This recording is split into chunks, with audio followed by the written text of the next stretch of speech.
Conversation, Mr. Dowdy. Let me bring in Jordan Cope as well. He was a Middle East affairs expert as well. Jordan, there is obviously a renewed interest by Donald Trump when you talk about the Middle East as well. He was very recently in Saudi Arabia. He's given a free pass to Syria as well. And of course, there is the Organization of Islamic Countries that supports Pakistan as well.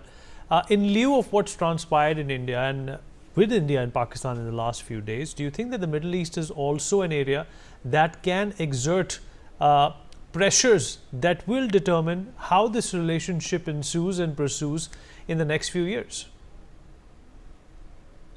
So I think a number of Middle Eastern countries have certainly tried to assert themselves when it comes to mediation efforts in recent years, especially those being like Qatar, which has been involved in mediating between the US and the Taliban, and as well between Israel and Hamas in the current hostage crisis, that Hamas, a Qatari-funded, that Hamas, a terrorist organization funded by Qatar, continues to reap the benefits of Qatar while Qatar continues to pull the strings in the background. I certainly wouldn't want Qatar to be involved in mediating Indian and Pakistani peace and conflict resolution, especially given how Qatar asserts itself in conflicts and resolves them in manners that are favorable to Islamist interests, Qatar being one of the largest Muslim Brotherhood funders in the world. And then, of course, we have Saudi Arabia that has recently been involved, if I recall properly, with mediation between Ukraine and Russia. And so I don't necessarily know if it's in the best interest to have Middle Eastern countries perhaps involved in conflict resolution between India and Pakistan. Instead, if I were India right now, I'd focus on getting Western allies to realize the dangers of Pakistani terrorism. Pakistani terrorism has definitely impacted the West as well. Osama bin Laden ultimately was assassinated very near to a Pakistani military base. It's to no coincidence that he had that protection in that compound so close to that military base in Abbottabad.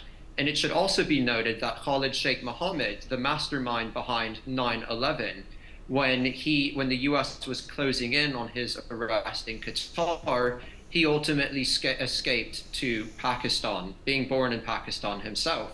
So the West ultimately needs to take terrorism much more seriously, especially when it comes from Pakistani state-sponsored groups. But India also has a lot to learn from terrorism that has plagued the West and its allies, such as Israel.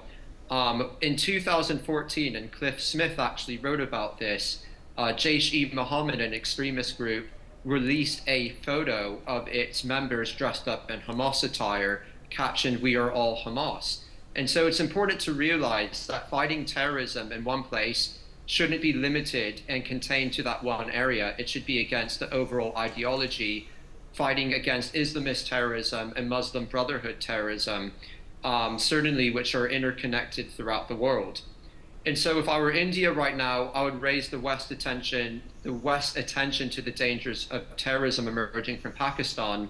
And if I were the West or its allies such as Israel, I would remind India that it should probably as well designate terrorist groups that it has yet to do so, such as Hamas, Hezbollah, and the Islamic Jihad.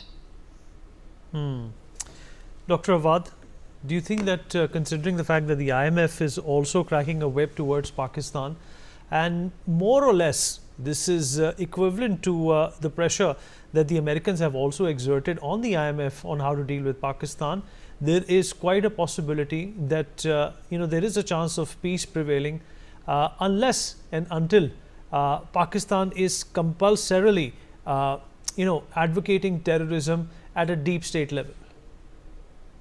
Well, look, let's be very open about the discussion of terrorism. Is it seriously people are